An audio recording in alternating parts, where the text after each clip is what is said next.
ये वही लोग हैं जिनके पूर्वज पिछड़ों को, दलितों को, वंचितों को बुद्धू कहा करते थे। जो दूसरों को बुद्धू कहा करते थे, आज उन्हीं के घर में बुद्धुओं की भरमार है।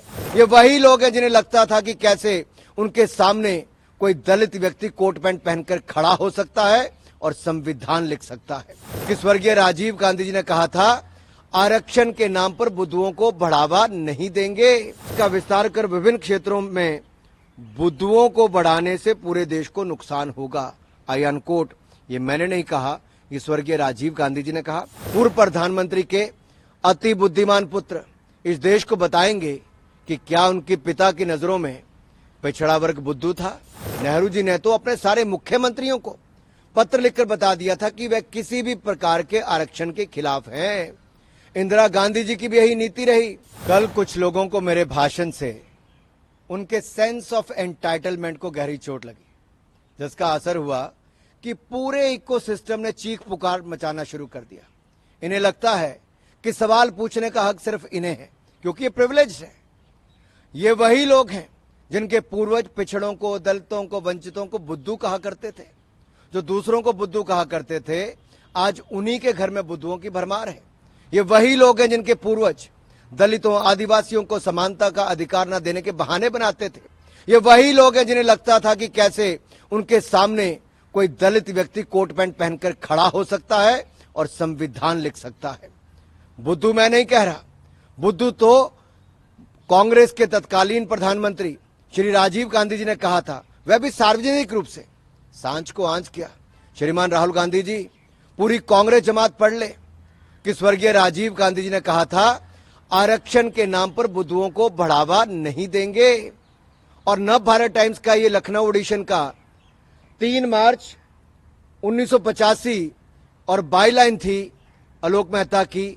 इस इंटरव्यू का शीर्षक था, आरक्षण के नाम पर बुद्धुओं को बढ़ावा नहीं। और मैं कुछ लाइनें आपके लिए पढ़ देता हूं, जो प्रारंभिक इसका पैराग्राफ है। प्रधानमंत्री श्री राजीव गांधी की मान्यता है कि संविधान बनाते समय पिछड़ा वर्ग के लिए आरक्षण की जो व्यवस्था की गई, पिछले वर्षों के दौरान उसका बहुत राजनीतिकरण हो गया। इसलिए अब समय आ गया है कि इनके सारे प्रावधानों पर नए सिरे से विचार किया जाए। वास्तव में दबे और पिछड़े लोगों को इस सुविधा और सहायता दी जाए, लेकिन इसका विस्तार कर विभिन्न क्षेत्रों में बुद्धुओं को बढ़ाने से पूरे देश को नुकसान होगा। आई अनकोट। ये मैंने नहीं कहा, ये स्वर्गीय राजीव गांधी जी ने कहा। मैं तो कहता हूं, बात निकली है तो दूर तलक तक जाएगी। पूर्व प्रधानमंत्री के अति बुद्धिमान पुत्र इस देश को बताएंगे कि क्या उनके पिता की नजरों में पिछड़ा वर्ग बुद्धू था। क्या कांग्रेस राजीव गांधी जी द्वारा दिए गए एक अति घृणित जातिवादी बयान की सार्वजनिक निंदा करेगी। क्या उस बयान के खिलाफ कोई रेजोल्यूशन पास किया जाएगा। जो लोग आज तक लेगेसी की मलाई खाते आ रहे हैं, आज उनके मुंह में सवाल की खटाई पड़ गई तो झूठ बोलकर जगहसाई करवा रहे हैं। 1947 से लेकर कांग्रेस अपने वैचारिक दरबारियों के साथ मिलकर दलितों और वंचित समाज को समाज की मुख्यधारा से बाहर करने की तमाम तरह के हथकंडे अपनाती रही। जब जवाहरलाल नेहरू जी से पूछा गया कि दलित और आदिवासियों को आरक्षण क्यों नहीं दिया जा रहा, तो उन्होंने बहाना बना दिया कि उन्हें आरक्षण देने से उनके मन में हीन भावना भर जाएगी, इसलिए उन्हें आरक्षण नहीं दे रहे। नेहरू जी ने तो अपने सारे मुख्यमंत्रियों को पत्र लिखकर बता दिया था कि वे किसी भी प्रकार के आरक्षण के खिलाफ हैं। इंदिरा गांधी जी की भी यही नीति रही।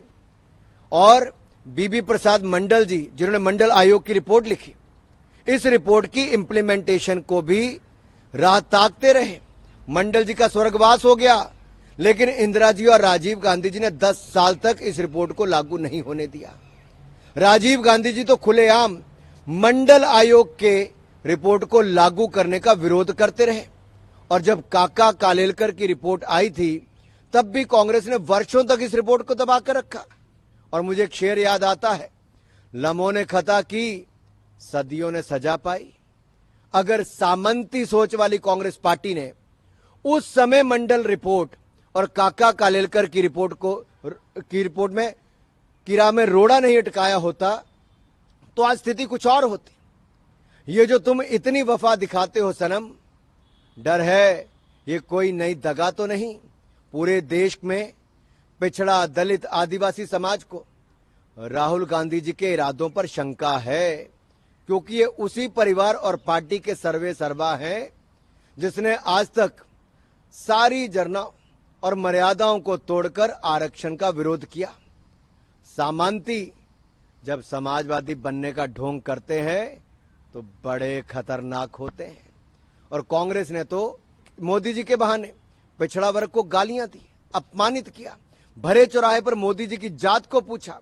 एक पिछड़ा इतनी हिम्मत करे कि वो देश का प्रधानमंत्री बन जाए। राहुल गांधी जी ने तो अपनी लश्कर कांग्रेस को मोदी जी के खिलाफ खुला छोड़ रखा है।